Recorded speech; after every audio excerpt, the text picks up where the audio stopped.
Bismillahirrahmanirrahim. Assalamualaikum warahmatullahi wabarakatuh. Alhamdulillahirabbil alamin. Wassalatu wassalamu ala asyrafil anbiya'i wal mursalin wa ala alihi wa sahbihi ajma'in, amma ba'd. Rabbi shrah li sadri wa yassir li amri wahlul 'uqdatam min lisani wa yafqahu qawli.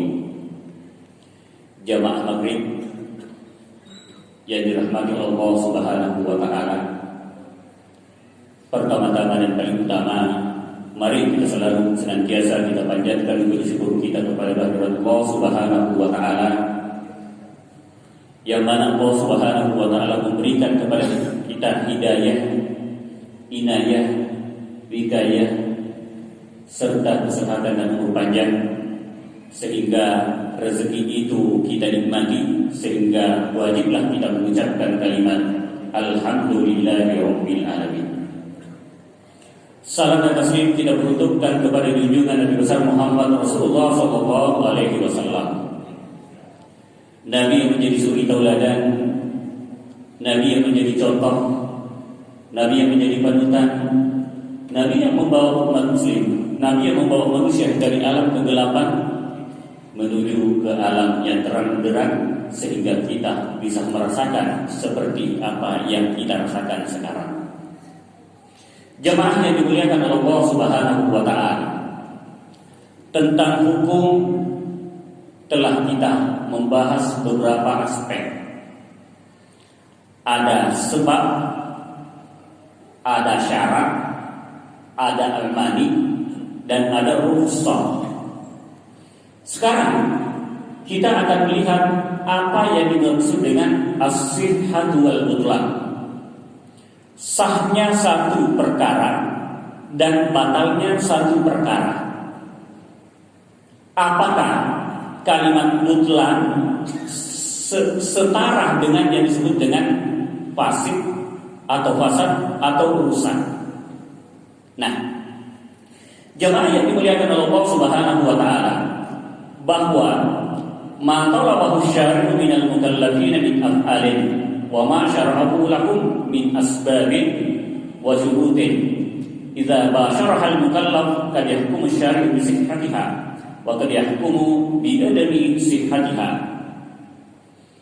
Jadi satu tuntutan yang dituntut terhadap mukallaf, yang disebut dengan mukallaf adalah kita, manusia.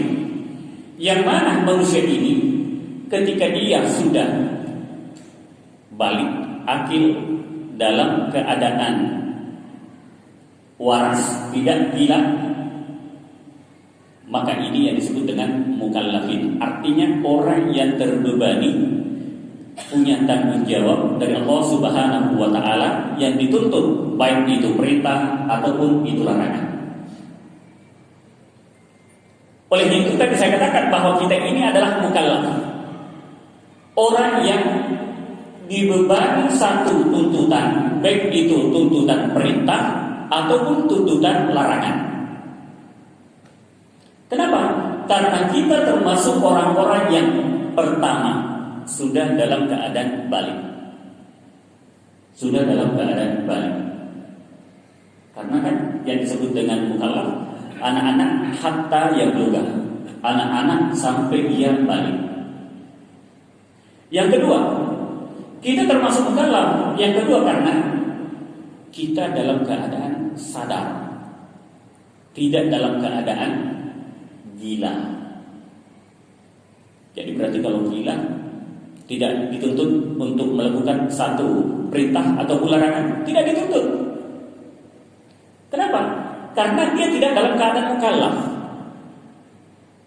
Oleh itu dia disebut dengan mukallaf. Kita ini bagian daripada orang yang mukallaf karena sudah balik dan dalam keadaan sadar. Berarti kalau ada yang tidak mau dituntut apa yang maksud dengan perintah, tidak mau dituntut apa yang maksud dengan meninggalkan larangan, berarti mungkin belum mukallaf. Mungkin masih anak kecil. Atau mungkin dia dalam keadaan, mohon maaf, gila. Ya, karena yang dituntut untuk melakukan yang namanya perintah dan dituntut untuk meninggalkan apa yang disebut larangan adalah orang-orang yang mukallaf. Nah, sekarang kita sudah tahu bahwa yang disebut dengan mukallaf orang yang sudah dalam keadaan balik dan dia dalam keadaan sadar, tidak dalam keadaan gila. Nah, inilah yang disebut dengan mukallaf. Dituntut untuk melakukan satu tuntutan atau satu perbuatan yang mana ada sebab, ada syaratnya. Olehnya itu, apabila seorang mukallaf melakukan perbuatan itu, dua hasilnya. Kalau dikerjakan lengkap rukun, syarat dan sebabnya, maka pekerjaan itu disebut dengan sah. Kalau pekerjaan itu tetap dilakukan tapi tidak sesuai dengan syaratnya, rukunnya, maka itu tidak sah. Oleh itu, pekerjaan ataupun perintah itu ketika kita melakukan hanya dua hal, sahkah atau batalkah? Sahkah pekerjaan itu, batalkah? Contohnya misalnya apa? Nanti contoh misalnya wudu. Mungkin saja orang melakukan sama-sama, dua orang melakukan wudu, satu yang melakukan lengkap rukun dan syaratnya, maka itu wudunya sah. Apa di antara rukun wudu misalnya? Satu, ia berniat, muka, tangan sampai siku, kepala, kaki, dan tertib. Ia telah melakukan apa yang diperintahkan dan ketika ia melakukan apa yang diperintahkan itu lengkap rukun dan syaratnya, maka dianggap pekerjaan itu sah. Tapi terkadang seseorang melakukan perbuatan itu, perintah itu mungkin tidak sesuai apa yang maksud dengan syarat atau rukunnya. Contoh misalnya, ia berwudu tetapi lupa niat. Ia berwudu lupa niat. Sahkah, batalkah? Apa yang ia lakukan? Ia melakukan perbuatan itu tapi tidak lengkap rukun dan syaratnya, maka itu disebut dengan batal. Itu disebut dengan batal. Oleh itu pekerjaan yang kita lakukan dalam hal ini sama-sama melakukan, tetapi harus sempurna rukun, sebab dan syarat sehingga pekerjaan itu disebut dengan sah. Karena jangan sampai melakukan pekerjaan itu tapi tidak sempurna. Apakah rukunnya yang tidak dilakukan? Ia berniat tetapi tidak membasuhkan, otomatis itu batal. Ia mencuci kaki lebih duluan daripada muka, berarti tidak tertib, berarti itu batal.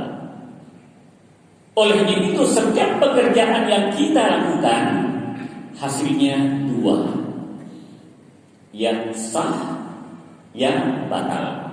Oleh itu setiap perbuatan itu yang kita lakukan wajib kita perhatikan, terutama apa yang dimaksud dengan rukun perbuatan itu. Sehingga dikatakan fa idza wujidat ala wifqi ma talabahu syari' wa ma syara'ahu bi an tahaqqaqat arkanuha wa tawafarat syara'ituha syar'iyyah hakama syari'u bi sihhatiha. Jadi apabila sejalan tuntutan syariat dengan apa yang kita lakukan, baik itu rukunnya ataupun syarat-syaratnya, maka syariat mengatakan itu yang disebut dengan sah perbuatan itu. Seperti yang tadi kita bahas, bahwa contoh kecil ketika kita berwudu,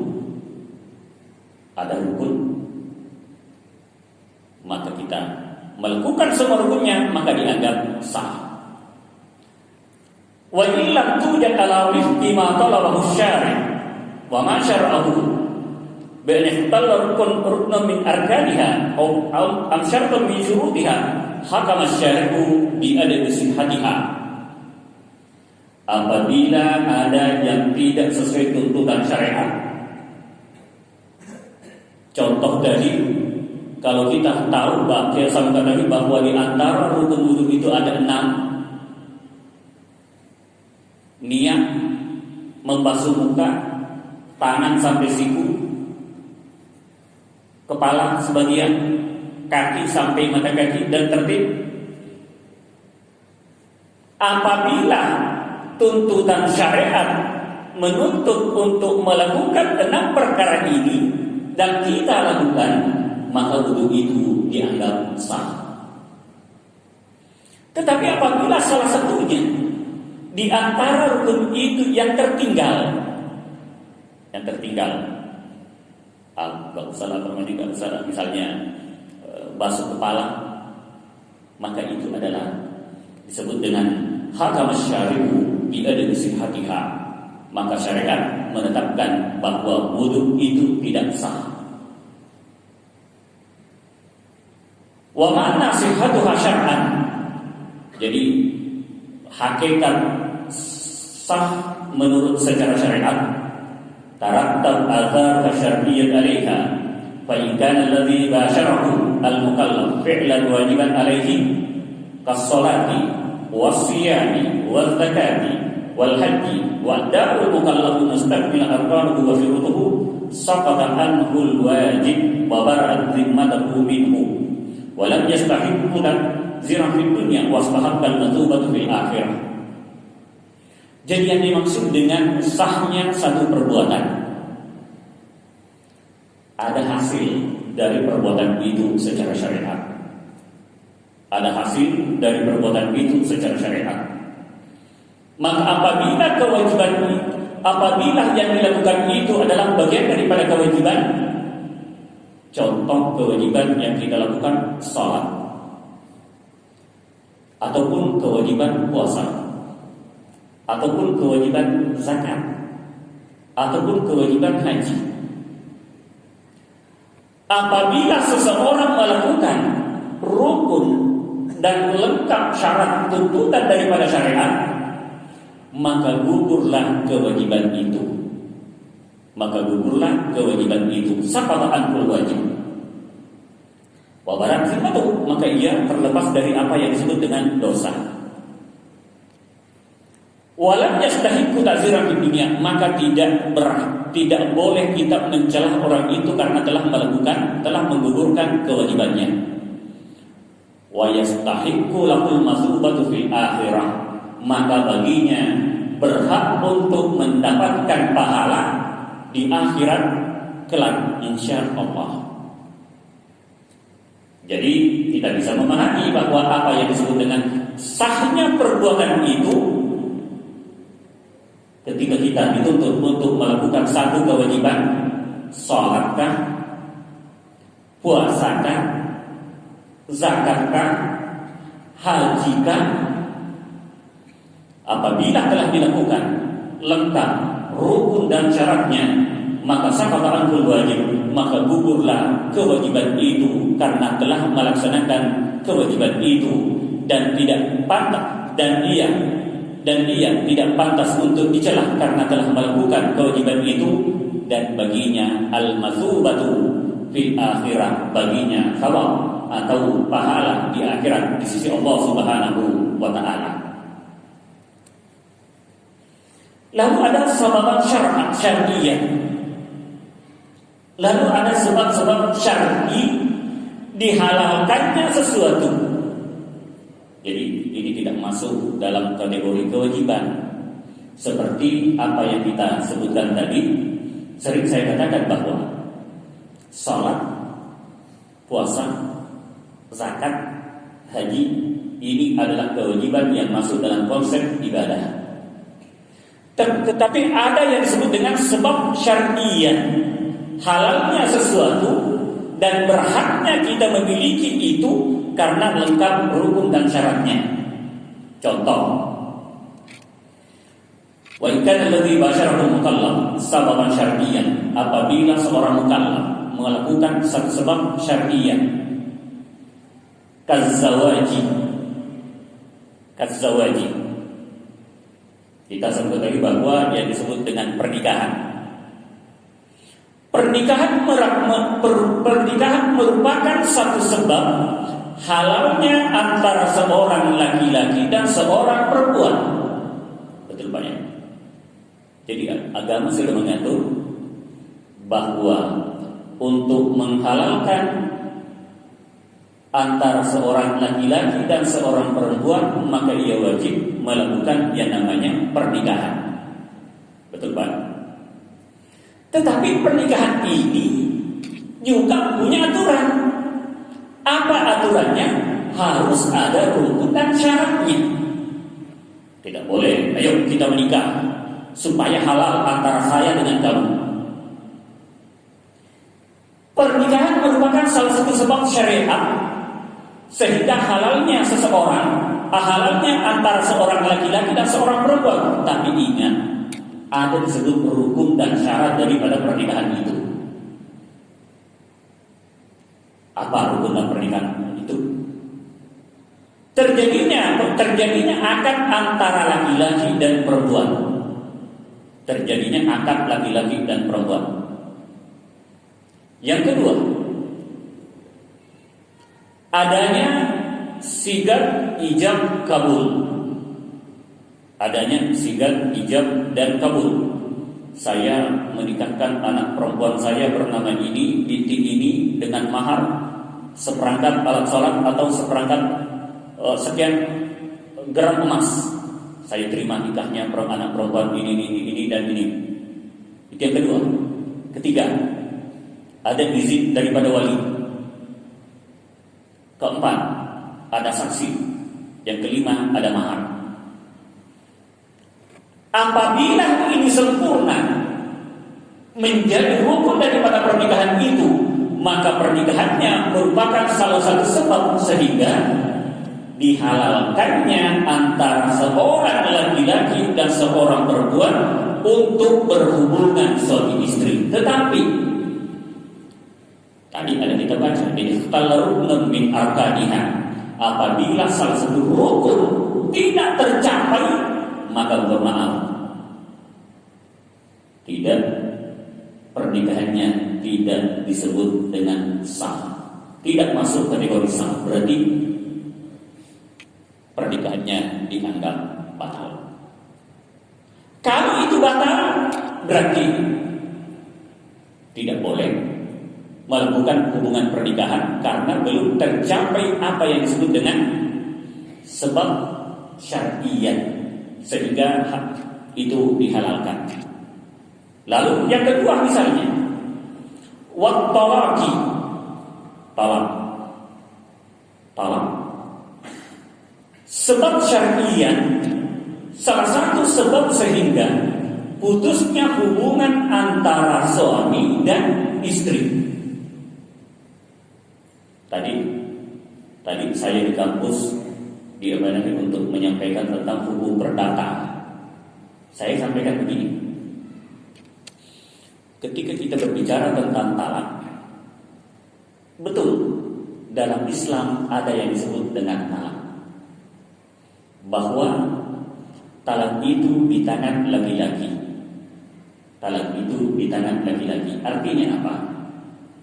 Seorang perempuan ketika ia mau mentalak suaminya, sudahlah saya talak kamu, udahlah apapun ini dan itu, 1000 kali pun, sampai nanti saudara pun perempuan mau mentalak suaminya, talak itu tidak jatuh. Seorang istri mau mentalak suaminya, tidak jatuh talak itu. Maka hal ini tidak tercapai. Tetapi ingat, begitu sakralnya kalimat talak ini ketika seorang suami mau mentalak istrinya, sekali saja mengatakan, sudahlah saya talak kamu, maka talak itu jatuh. Sudahlah deh, saya talak kamu, maka talak itu jatuh. Bahkan pernah saya sampaikan bahwa begitu sakralnya yang namanya kalimat talak, bercanda pun seorang suami terhadap istrinya, sayang saya talak kamu ya, bercanda mengucapkan talak.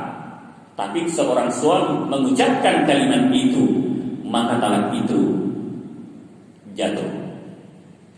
Maka talak itu jatuh. Dengan terucapnya kalimat talak itu lengkap rukun dan syaratnya, maka salah satu sebab sehingga hitungan talak itu akan berkurang jatahnya untuk laki-laki. Ada juga pernah saya sampaikan bahwa dalam Islam itu kalau kita berbicara tentang talak seolah-olah tidak ada jalan, Pak. Ketika kita berbicara tentang talak dalam Islam, seolah-olah talak itu tidak ada jalan. Begitu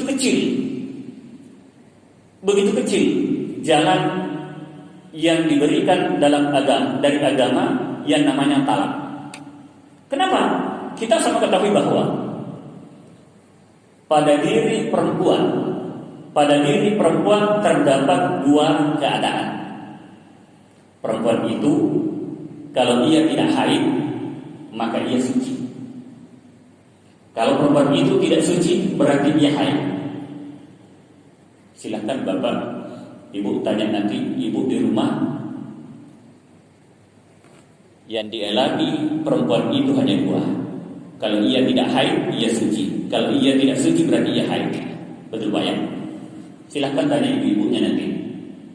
Nah, kenapa saya katakan bahwa seolah-olah talak itu tidak hampir tertutup jalannya? Karena haram hukumnya seorang suami mentalak istrinya dalam keadaan haid. Satu, haram hukumnya seorang suami mentalak istrinya dalam keadaan haid. Kedua, tadi kan suci. Juga ada pendapat mengatakan haram hukumnya seorang suami mentalak istrinya dalam keadaan suci. Berarti dua keadaan perempuan ini seolah-olah tidak ada jalan untuk mentalaknya. Satu tadi, haram hukumnya seorang suami mentalak istrinya dalam keadaan haid. Kedua, haram hukumnya seorang suami mentalak istrinya dalam keadaan suci.